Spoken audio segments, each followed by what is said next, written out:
Alright, starting out with our recipes, and I've got another new toy to unbox here. This is the Cuisinart Digital Air Fryer Toaster Oven, their TOA-65 model. Many of you probably know their popular air fryer toaster oven that's not digital, that has the knobs. That's the TOA-60 model. This is the newest release for their air fryer toaster oven line.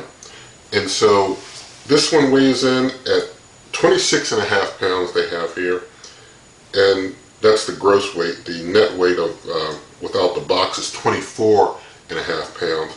Dimensions are 22 by 17.5 by 16.5 inches.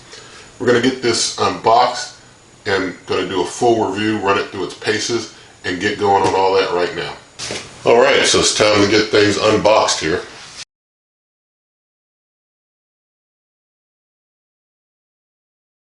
Alright, so this is the box that comes within the shipping box. Alright, so I'm going to just set this back over here and just get things unboxed and set out.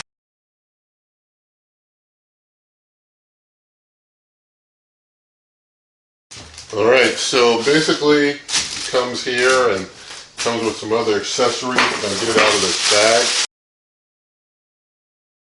Alright, so here's the actual unit itself, and the power cord back here is kind of strapped to the back. It's just a 2-prong power cord, for those who might be wondering. You can see, I'll let you see around back. So this is the back. You got your vents back there. You got just a little bulge. It's got these things here to keep you from hitting it on a wall. You're supposed to keep about 2 inches at least around it free. It's got vents on the side. I haven't checked yet, but they claim that the metal exterior gets very hot.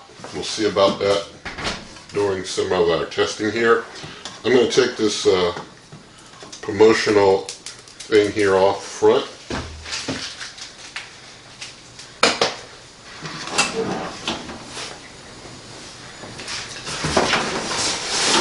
Now inside of here, it has, basically for heating elements, it has 1, 2, 3, 4 across the top. 4 heating elements across the top, 2 heating elements on the bottom, and there's the fan. The air fryer fan is up top. It's not on the side, it's up top. So you've got air fryer fan up top, plus you got 4 heating elements up top, and 2 heating elements on the bottom.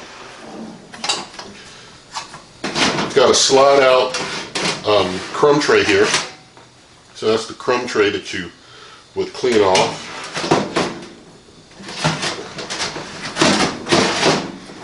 It's got another piece of just extra sticker there taken off. In here, I'm going to get this extra styrofoam out the way. We've got the full manual. I will say for this manual, the manual has like English and Spanish, so this is the English side of the manual. And basically, the manual has like instructions up through about page, let's see, up through about page 15 is manual and warranty information. It comes with a 3-year warranty, by the way, 3-year limited warranty. And then after that, well actually after page 16, well actually after page 15, yeah, not 16, after 15 is all recipes, 16 through about 35, all recipes that they say that they've tested in their Cuisinart test kitchen. So pretty good stuff there, all those recipes, and they've done a lot of testing with them. That's good.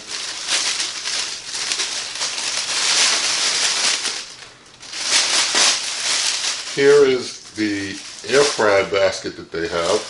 Just for comparison, this is the Cuisinart air fryer basket. This is the NuWave Bravo XL Smart Oven Air Fryer basket. Exact same size. I mean, exact same size. Exact same size. I mean, they look like they're pretty much the exact same air fryer basket. I could get them confused which is for which. So I guess I got a spare air fryer basket for either one that I use. But when using the Cuisinart air fryer, you're supposed to always have the baking pan underneath whenever you use it to air fryer. They say every time. There's no like optional of not using it, like with the Bravo, depending on what you're cooking. With the Cuisinart, they say use the baking pan every time you air fry underneath. I guess not just to catch drippings, but I don't know. They just basically mandatory, no matter what you're cooking, you got to use the baking pan underneath. And although the air fryer basket sizes are the same, the NuWave Bravo has a much larger overall capacity. It can hold like 13-inch pizzas and such, whereas this can only hold up to a 12-inch, and that's about it. But this little thing that comes in here is like a little recipe reference guide they give you, and you're supposed to be able to stick it on the side of it here.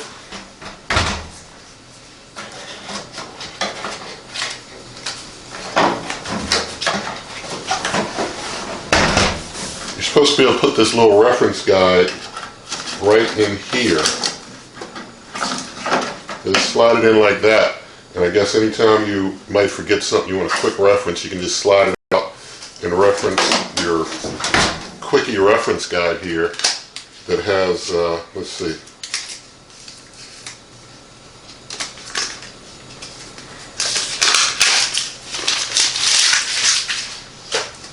the quick reference guide just has some air fry recommendations for different types of foods and different suggestions for how to do some things with cooking. I guess you can leave it there if you feel you need it. It's a, just nice little quick reference. So I just stick it on in there. We have the mandatory baking pan.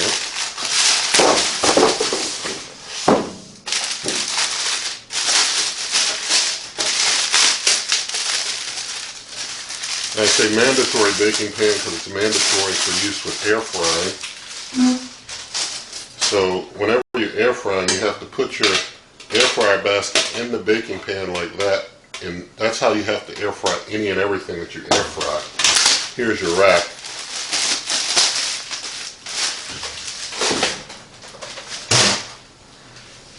So basically, when using the Cuisinart digital air fryer toaster oven, you would put in basically your rack. There are only two levels for a rack. There's the low level.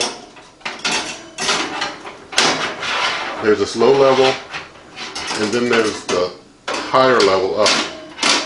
And that's it. They're just two levels. And the higher level, when you open, it's supposed to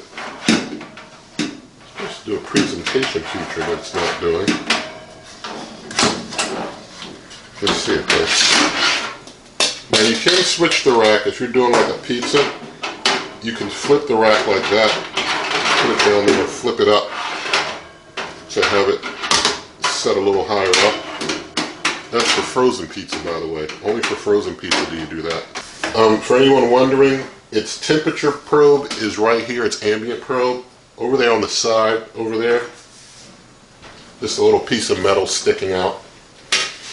So if you're air frying, you can put your baking pan and your air fryer basket in there, but when you're putting the baking pan in, you don't have to put the rack underneath. So you just put the baking pan in, it goes along the guides, and so then you've got your baking pan there. If you're air frying, you just put your air fryer right on top of the baking pan there, and that's how you air fry. The rack you can use for other things like pizzas and other things that you want to just set on a rack like toast and waffles and such. If you're just doing baking or something, you can use a baking tray and you can slide that into one of your two levels and just do your baking. Or if you put on a lower level, maybe you can put a dish on top of it. Your air frying, you've got to use the baking pan is what they say, and put the air fryer basket on the baking pan. They never recommend, and they never want you to just use this rack with the air fryer basket and like put the baking pan on a lower level, or don't use the baking pan. No, they want you to use the baking pan with the air fryer basket in there all times, no matter what you're air frying, if you're doing air frying. Alright, so I wanted to do a size comparison here. This is our Cuisinart, and this is our NuWave Bravo XL Smart Air Fryer Toaster Oven, or Smart Oven Air Fryer. You can see that the NuWave Bravo is way wider than the Cuisinart. The Cuisinart is higher, taller, but it's not taller in terms of the cooking space. You see where the NuWave Bravo's cooking space ends compared to where it begins down here. They begin kind of similar. Maybe the Cuisinart's a little lower, but all the same, the Cuisinart, even though it's taller, it doesn't give you any higher capacity for cooking, and it's not as wide as the NuWave Bravo. So, if you have like a NuWave Bravo or a Breville Smart Oven Air, which is even bigger in capacity than this, you can, basically hold more in these than you can in this one here. I also wanted to show you, this is a 13-inch pizza pan. Fits just fine in the NuWave Bravo there, fit just fine in like the Breville Smart Oven Air. You try and put it in the Cuisinart, it's not working. Can't take a 13-inch pizza pan. It's just not that wide. What I did have to get for this Cuisinart is just this is a 10.5-inch pizza stone that I'll have to use when I want to do pizza stone cooking in the Cuisinart, that fits in there. As you can see, it's like dwarfed by the NuWave Bravo's capacity. So that's something to consider there if you're planning on getting the Cuisinart versus one of the others, how much size things can hold. If you're going to be cooking your own homemade pizzas, you're going to need a very small pizza stone. This is 10 1/4 pizza stone, by the way. I don't know if I said 10 1/2 earlier, but it's 10 1/4-inch pizza stone. And so that's something to consider. Alright, so here we have the Power Airfryer Oven 360 next to the Cuisinart Digital Airfryer Toaster Oven. The Power Airfryer Oven 360, you can see the width here of things. It's about equal in width to the Cuisinart as far as what they can hold in width. In height, the actual cooking area height, probably very similar to the same of the Cuisinart. So inside cooking area, they're both about identical twins as far as how much they can hold inside. Of course, the Power Airfryer Oven 360 has the fan over here on the side instead of up top. And up top inside of the Power Airfryer Oven 360, there are only 2 heating elements up top. There's only 2 heating elements on the bottom. This one has 4 heating elements on top, 2 heating elements on the bottom. So more heating elements over here than you have here, because if you use the Power Airfryer Oven's way of calculating things, where they calculate the heating bars as well as the fan as its own heating element, that would mean that this has like 7 heating elements. This one, they would say, has 4. It has 2 on top, 2 on bottom, and the air fryer fan makes 5 by the way they count. Here you got 4 on top, 2 on bottom, plus the air fryer fan. That's 7 total with the Cuisinart. You get more heating elements there. The Cuisinart, though, is taller than the Power Airfryer Oven 360, so you just need more space to accommodate it as far as its height. Alright, so now we have a comparison in size with the Power Airfryer Oven Elite. You can see the Power Airfryer Oven Elite is slimmer as far as width.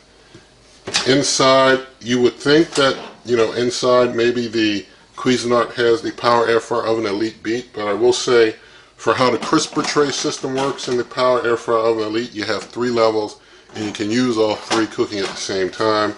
In the Cuisinart, you have 2 levels, and if you're air frying, it's mandatory that you use the baking pan with the air fryer basket that I showed. So you're only able to use that one basket, and that one basket is about the size of maybe 1 1/2 of these crisper trays.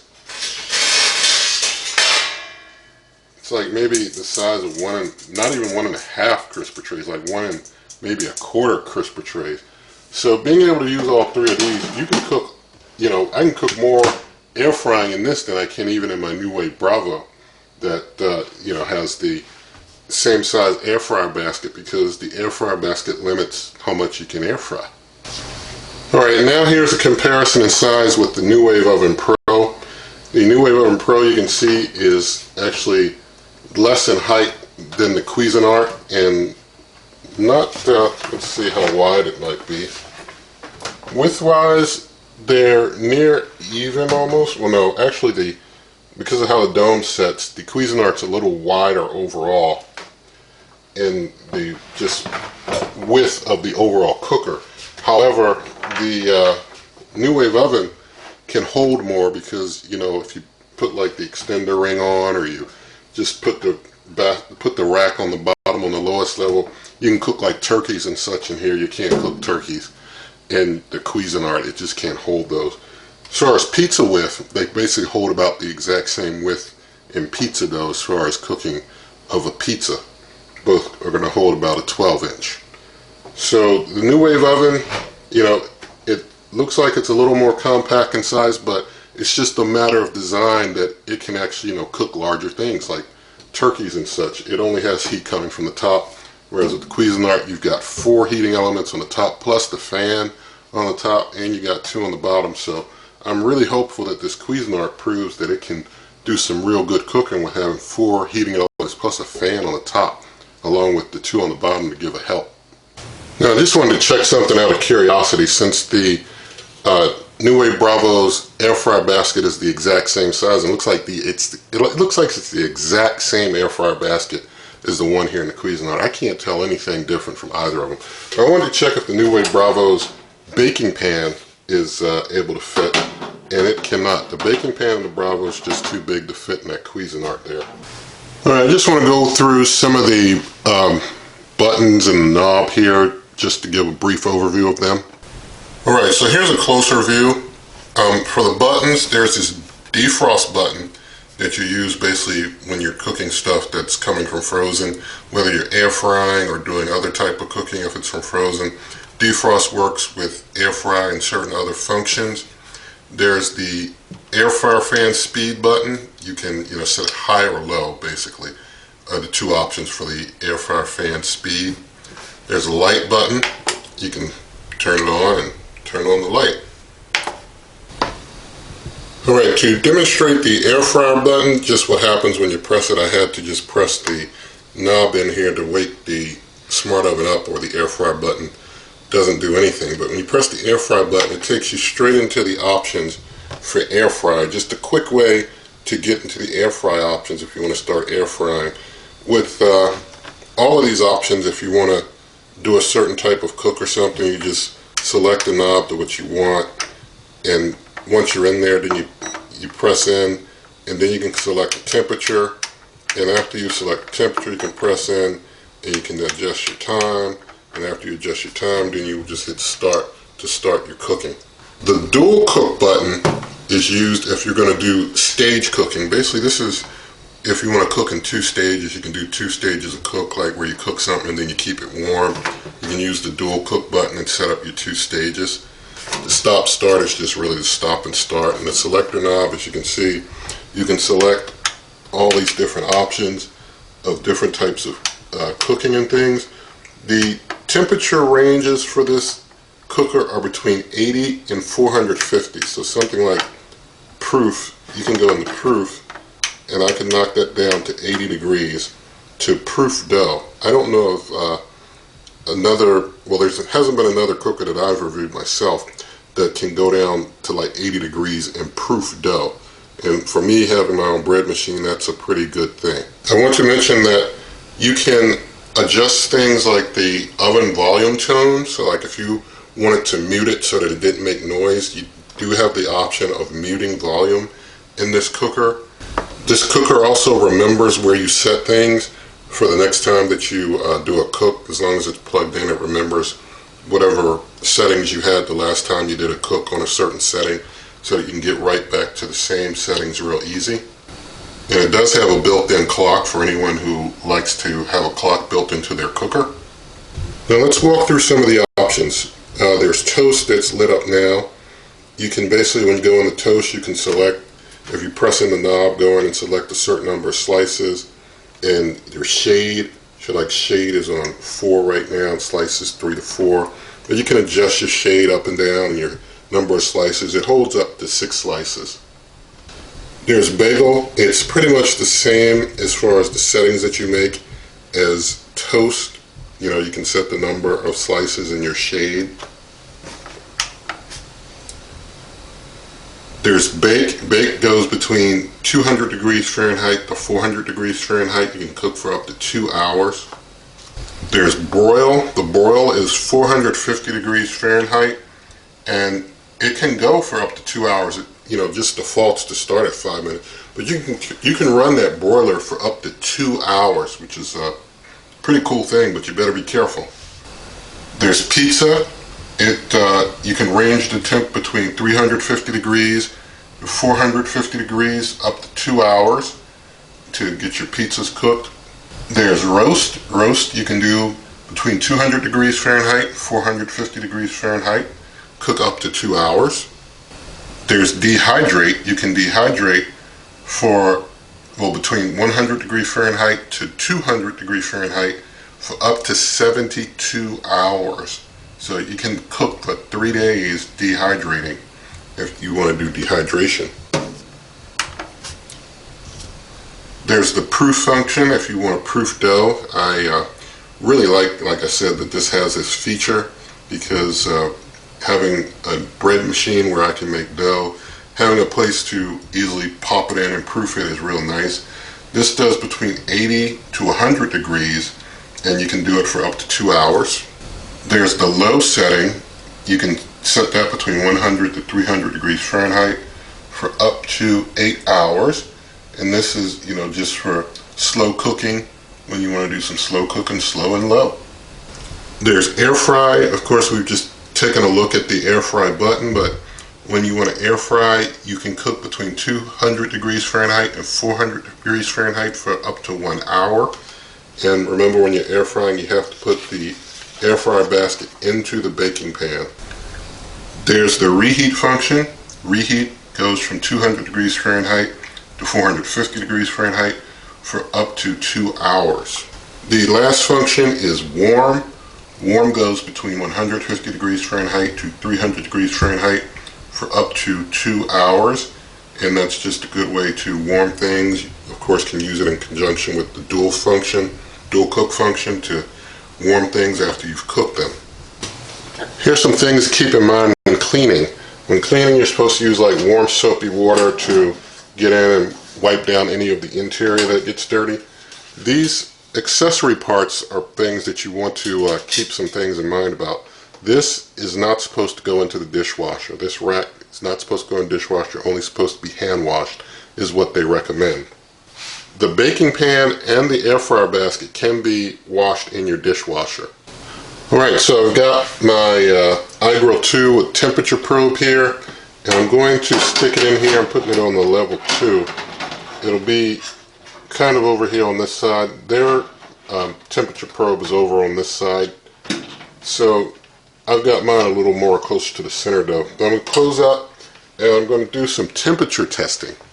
Alright, so I've got the Cuisinart digital air fryer toaster oven set to proof. And I'm going to go into proof, and I've got it at 80 degrees. That's exactly where I want it. So I'm going to just hit the start button, and I want to see how long it takes to get to 80. And once it gets to 80, if it holds at 80, there are some functions of this digital air fryer toaster oven that have preheats, some that do not. The proof function, as we can see, has no preheat on it. Alright, so it's been running at proof for 10 minutes, 80 degrees, and I've seen the temperature on my iGrill 2 temperature probe fluctuate. It got up to 80 in about the first 2-3 minutes, and so this was reading around 79 and 80, and now things, it kind of fluctuated around there, and now it's gone down. It's showing just 75 on my iGrill 2 temperature probe now. It's fluctuated down, so it's like it fluctuated down and up at first, and now it's been going down. For a good while, it's at 77. It was holding at 77, it seemed. Now it's down between 75, 76. So at this lower temperature setting, we do get in that range of 80, but it seems to fluctuate a bit while it tries to maintain temp, and it seems to trend to the lower side when it's trying to fluctuate to maintain temp. So now we're going to try a hotter temperature.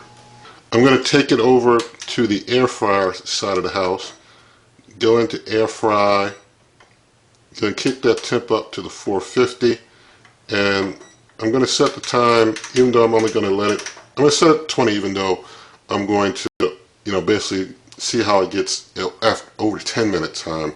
Just track the temp. So it's at 450 now, 20 minutes.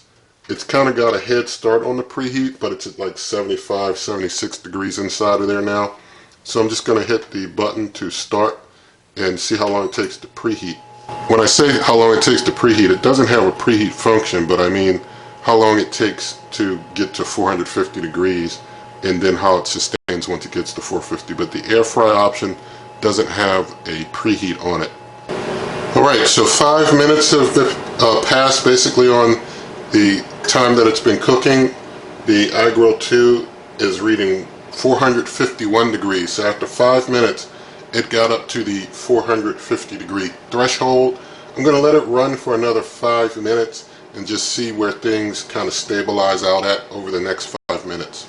Okay, so 10 minutes have passed now with it at air fry for 450. You can see our iGrill 2 temperature probe is reading 486 degrees. It's just gone down to 480, but ever since it reached 450, it's continued to go up, and now it's just kind of starting to trend down a little after it got up to 486. So this cooker, when you set it for the highest heat, it's going to burn, and I think that this will probably, due to that, probably cook things faster than something like maybe even the NuWave Bravo, which gets up to the 450 range, but it doesn't get a top out this high. So this thing tops out pretty high, and so you can hear the air fryer fan going. It's not as loud as the power air fryer oven line of air fryer, but it is louder than the NuWave Bravo air fryer fan. So basically this is a unboxing, review, testing of the Cuisinart digital air fryer toaster oven. And I do hope that you like this video. You can get plenty of air fryer recipes and convection oven type recipes at superwaveovenrecipes.com. You can get directly to this YouTube channel anytime by going to waveovenrecipes.com, Twitter and Instagram, Wave Oven Recipes. If you like the video, give it a thumbs up. Leave your comments, share the video with a friend, subscribe to the channel, and good eating.